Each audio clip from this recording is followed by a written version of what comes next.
Hi, I'm Janice. I used to think family meant love, safety, and a place to call home.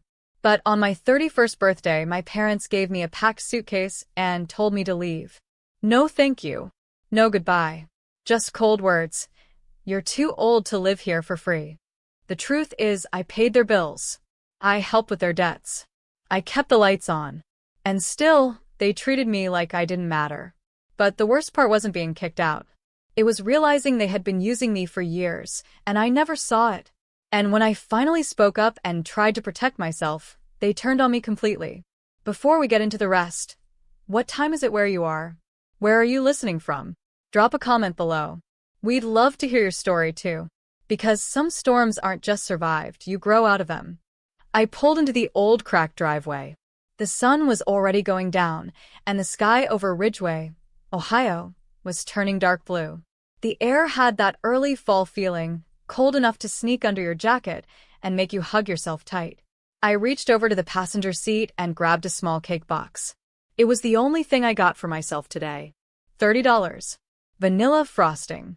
Happy birthday written in messy red icing. I didn't bother asking the tired teen behind the counter to fix it. When I stepped inside the house, something felt wrong.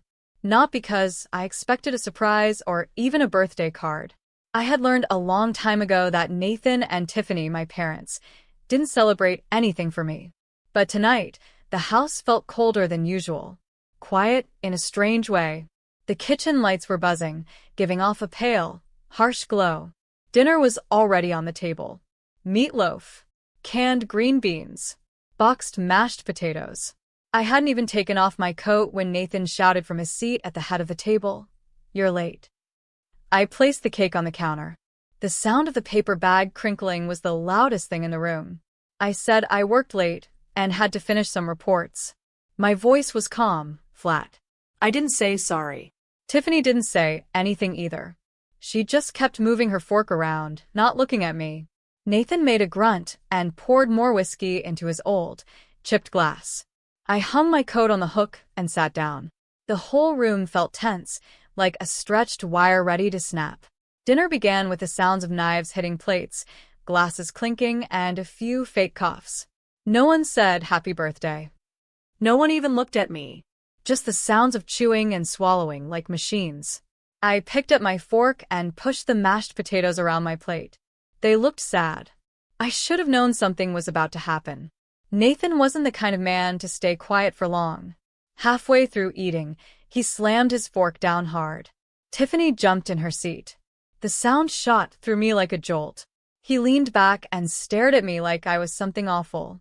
"You're too old to live here for free," he said. His voice was cold, like he had practiced saying it. "It's time you moved out." For a second, I just stared at him. The words didn't feel real. I looked at Tiffany, hoping she'd say something different. Maybe say he was just drunk. But she didn't even look up. Her lips were pressed, so tight they looked pale. "I pay the internet bill," I said. "The electricity. Half the mortgage. Groceries." My voice stayed calm. I didn't raise it or let it shake. I just told the truth and left it on the table. Nathan let out a short, harsh laugh. It felt like he slapped me with that sound. "Paying a few bills doesn't mean you get to stay forever, princess." Princess. He used to call me that when I was little, when I sat on his lap with scraped knees and messy hair. Now, it was something he threw at me like an insult. I felt something break inside me, but I held it in. This wasn't just anger. It wasn't random. They had planned this. They picked my birthday to do it on purpose. Not to celebrate, but to kick me out. I pushed my plate away. The meatloaf, the cake in the bag, and the heavy silence all sat in my stomach like a rock. I stood up slowly. I could feel both of them watching me, maybe waiting for me to cry or beg or fall apart. But I didn't. I just nodded once, quick and firm. "Got it," I said, and Nathan smirked like he had just won something. Tiffany kept her head down, her shoulders slouched with shame, but not enough to speak up. Not enough to stop them from throwing me away like I didn't matter. I walked toward the stairs. I stopped for a second by the counter, where the cake still sat inside its bag. The plastic handle had stretched from the weight and was digging into the soft box. One candle was missing. Maybe it fell off in the car, but it felt like a sign. One missing candle. One missing person. One missing family. I picked up the cake and went upstairs without looking back. Each step creaked under my feet, loud and final.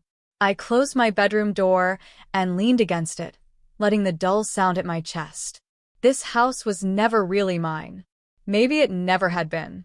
I sat on the bed and stared at the packed bags I had been too scared to finish these last few weeks. A part of me had known this would happen. Maybe not today.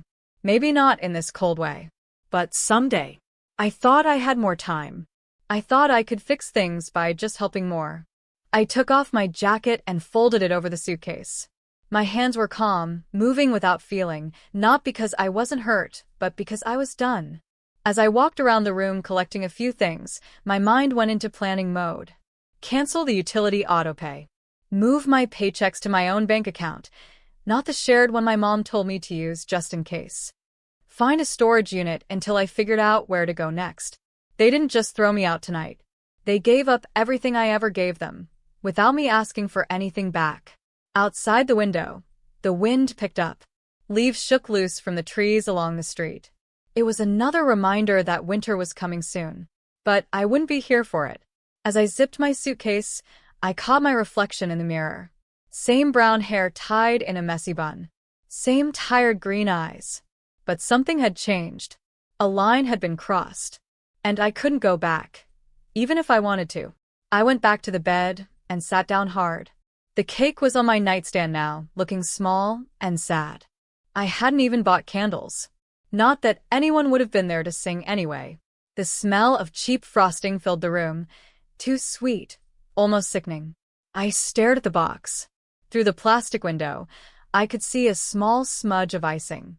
Then, without thinking, I pushed the cake off the nightstand.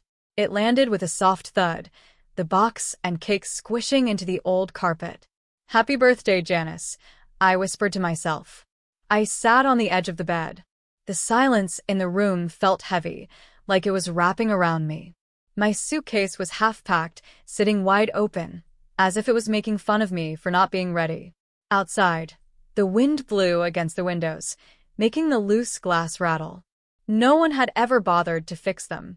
The whole house felt tired, like it had given up. And suddenly I saw it clearly. This wasn't a home.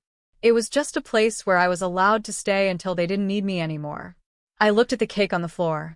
The frosting was smashed and messy. It looked silly now, like a small hope that didn't belong here, smeared across the carpet. I looked away and Laura gave a smug smile. Off to show more cheap apartments? I threw my worn leather bag over my shoulder. Inside were legal documents and renovation plans worth more than anything in this room. "Anna," Aunt Betty called sweetly as I walked to the door. "Next time, maybe dress more like a Paquin. Looks matter." I just smiled. "Not anymore."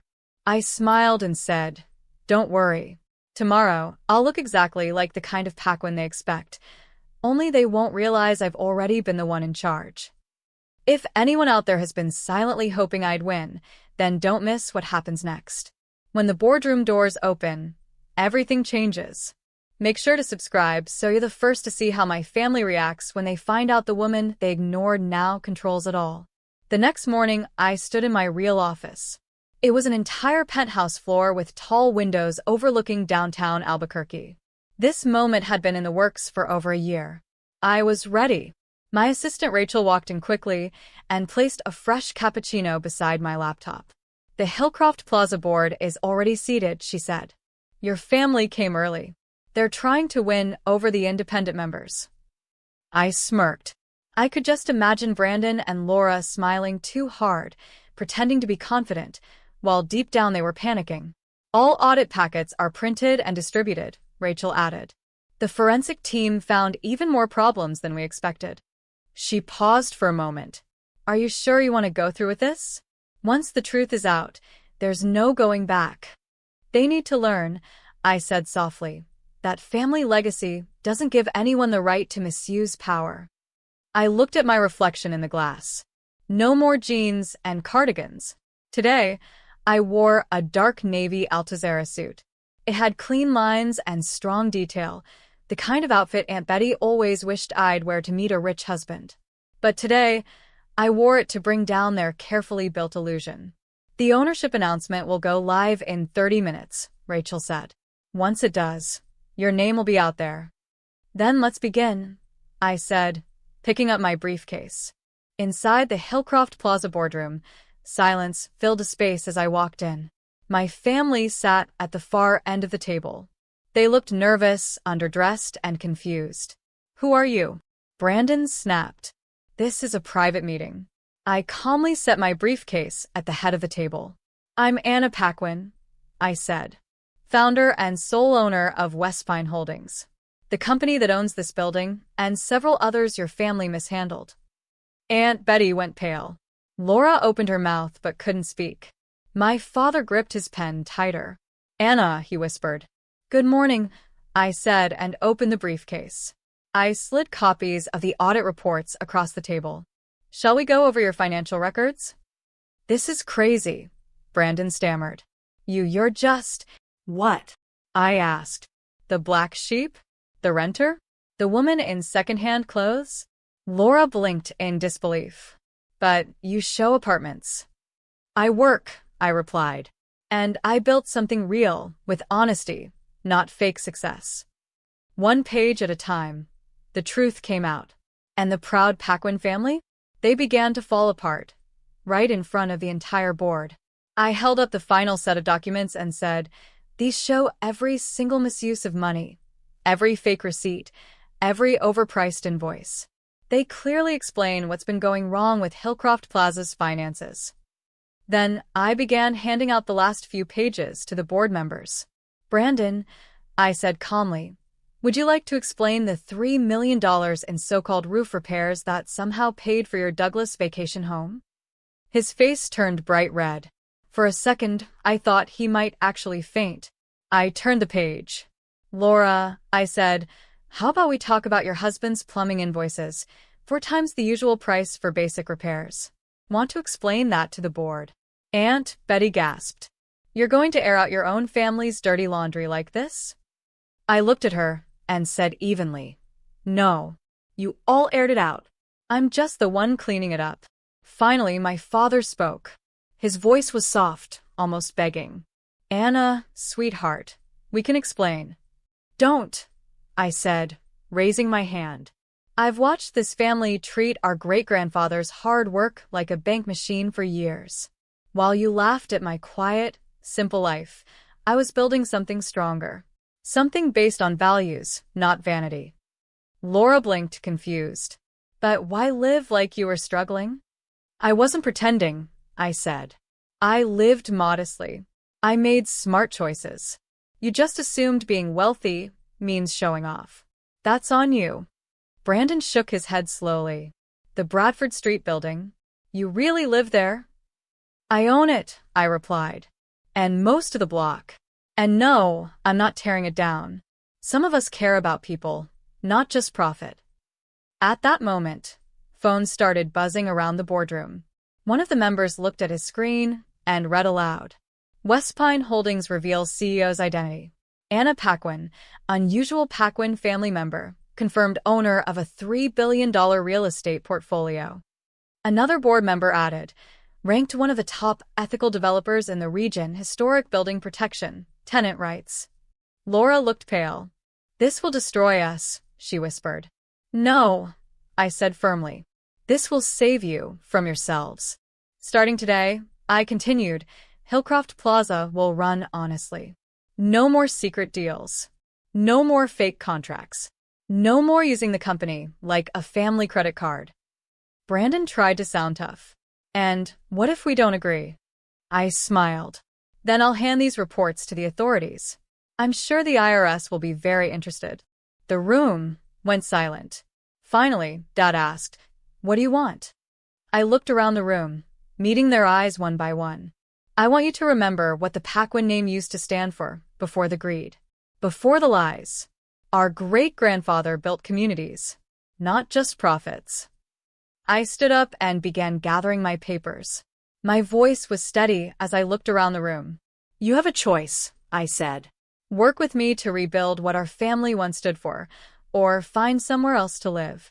I hear Happy Valley has some nice rental homes. I turned to leave, but my dad's voice stopped me at the door. Anna, wait, he said softly. I was wrong about you. I paused, then replied quietly, yes, you were. What happened next felt like something straight out of a business drama. The media loved the story of a quiet woman from Albuquerque who had secretly built a real estate empire and exposed her family's mistakes in one powerful board meeting. Soon after, Aunt Betty stepped down from 4 charity boards. She couldn't face the public after the truth came out. Laura's husband's company collapsed within weeks once the audit became public. Turns out, being honest does matter. But not everything that followed was sad or angry. Some changes were hopeful. Brandon, after years of living above the rules, was finally held responsible. He got arrested for financial fraud. Laura surprised me. She signed up for classes at a public university, studying real estate from scratch. She even began helping out at a downtown shelter for people moving into permanent homes. Later, she told me volunteering gave her more joy than any fancy art show ever did. As for my dad, he did something I never expected. He asked to learn the business, not to take over, not to give advice. He came with an open heart, ready to learn as a student. For the first time, he really wanted to understand what I had created. 7 months later, I was sitting in my Bradford Street apartment, the same one everyone once laughed at me for living in. I had kept it. It reminded me of where I started. I was reading the new quarterly reports. Hillcroft Plaza was doing better than ever. Tenants were happy, the shops downstairs were making money, and everything was running smoothly. A knock on the door pulled me out of my thoughts. I opened it and was surprised to see my mother standing there. She wore simple jeans, no makeup, and looked different. Softer. I got your invitation, she said, holding it up. A courtyard holiday party? I nodded. It's probably not your usual scene. She looked around my cozy apartment and said, no, it's not. But I'm starting to learn that maybe the scene doesn't matter. She picked up a framed photo on my shelf, me at 24, smiling proudly with my real estate license. I never asked, she said, why did you choose this path? Because I wanted to build something real, I said. Not just buy things and show them off. She nodded slowly. And now you control more than any of us. I do, I said. But I'm not after control. I'm after purpose. She looked at me with new respect. Will you teach me?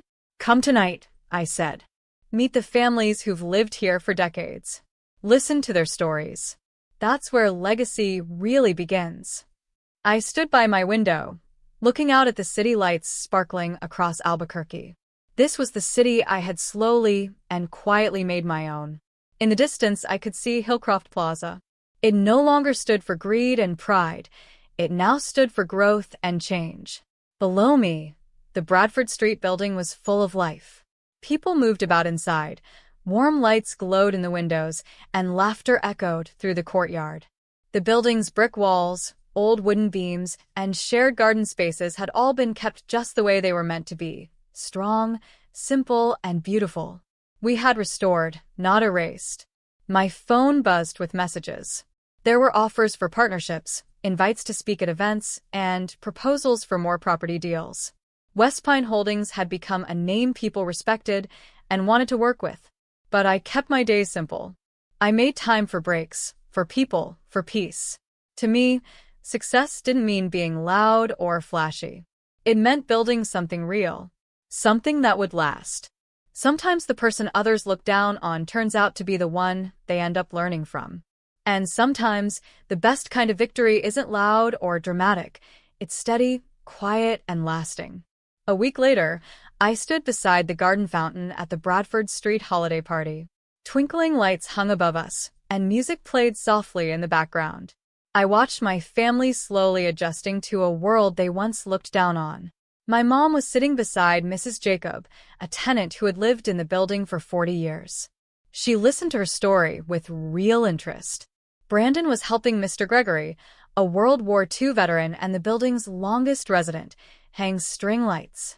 Laura was laughing at a table where kids were decorating sugar cookies. They were starting to understand. Real wealth isn't about what you show off. It's about what you care for, what you share, and who you help rise along with you. My dad came over to the hot cocoa table and stood beside me. You know, he said, your great-grandfather always believed buildings should take care of people, not just make money. I nodded. I found his old notes, I said. He wrote about protecting tenants, about treating them like family. Somewhere along the way, we forgot that. He looked at me, not like I was a daughter who had gone in the wrong direction, but like someone who had carried forward a dream he once had. You could have ruined us, he said quietly. That was never the point, I replied. I looked over at a little girl dancing under the string lights. I wanted to build something that would last. Because sometimes, true success isn't about proving others wrong. It's about offering them a better way to be right. And if you've ever been pushed aside, counted out, or made to feel small, maybe you see a little of yourself in me. I never started this journey to prove anyone wrong. That was never my goal. I just wanted to build something real, something solid that couldn't be taken from me. I wanted to create a life that was based on strong values, not on showing off. I believed in working quietly, in doing the hard things without expecting praise, and in staying true to myself even when no one else believed in me. If my story touched your heart or made you think, I'd love to hear from you. Leave a comment below. What would you have done if you were in my place? Have you ever worked on something in silence while others doubted you? Let's talk about that. Let's give each other credit for the behind-the-scenes work, the late nights, the hard decisions, and the quiet wins no one claps for. If you're facing a moment right now where people expect nothing from you, I want you to remember this. You don't need to get louder to prove yourself. You just need to get stronger. You don't need anyone's permission or approval to start. What you need is a clear purpose and the courage to keep going. The rest will come. The progress, the recognition, the peace, they follow when you keep building, even when it's hard. If this message means something to you, I invite you to support this journey by subscribing to the channel. There are more stories coming, stories about strength, healing, and learning how to define success for yourself. Because true success doesn't always look like trophies or headlines. Sometimes it looks like standing tall when no one expected you to. Sometimes it looks like helping others after being overlooked. And sometimes, the best kind of revenge isn't about getting back at anyone at all. It's simply becoming the person they said you could never be. Legacy isn't something you're handed. It's something you create. It's built piece by piece, choice by choice, day by day. And if we keep going, together, we can build something that doesn't just look impressive but actually matters. So stay with me. Subscribe. Let's share these stories. Let's support each other in the quiet moments and celebrate the strength it takes to keep going even when no one's watching. Let's create something that lasts.